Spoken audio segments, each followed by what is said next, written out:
Hi guys, welcome to IncycloHub. In this video, we are discussing questions of the data entry operations. If you are looking for the assignments of the any subject, so you can contact us on our WhatsApp number because we are providing the PDF and the handwritten form answers. Not for this only, we have other subject also and other courses also.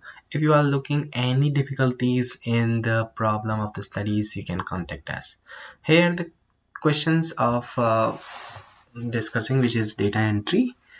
Now the data entry operations questions are here. Question number one, question number two, and question number three. All you need to write in the 40 to 60 words. And question number four and question number five, you need to write in the 100 to 150 words. And question number six, you need to write into 500 words. For information, we have prepared all the answers in advance, and if you need answers, you can contact us on our WhatsApp.